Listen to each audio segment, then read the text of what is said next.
way back in 74 when I walked in the English Channel. You know, it gave me some little rattle about something. But anyway, Ryme Bricka's official record is based on him walking across a swimming pool.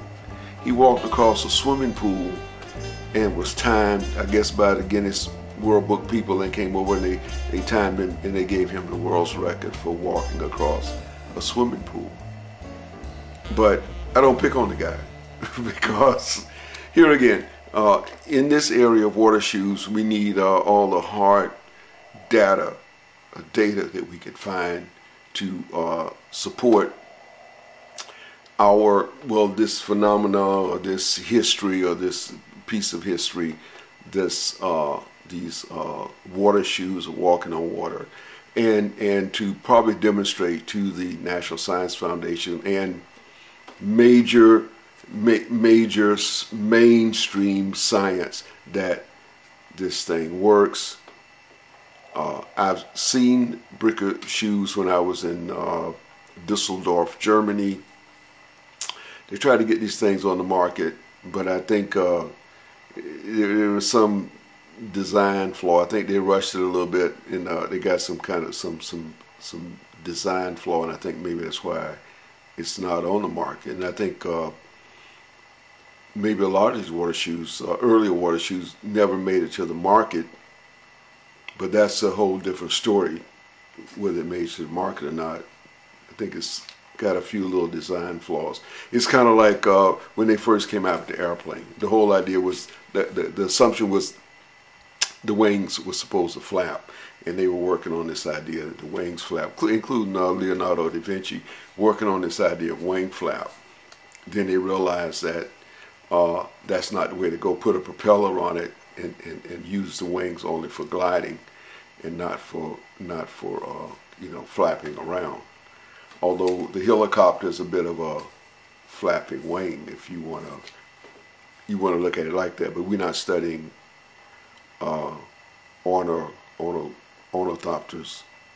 We're studying aquatic ambulation.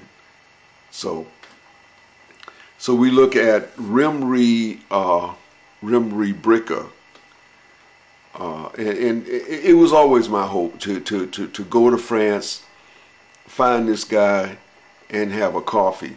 But I mean, I don't know, because he's got to be somewhere close to 70 now, 63. Well, I'm 63, so he's got to be 64.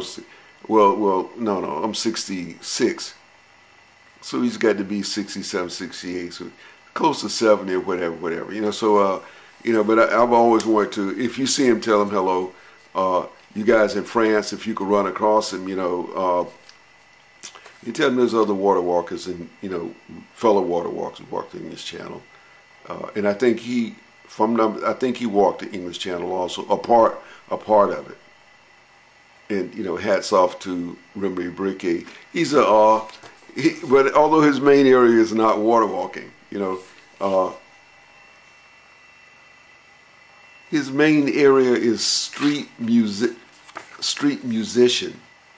The one-man band with the big drum on the back, and the tassels on the toes, and the tambourines, and all these things, and the horn, and the guitar, and the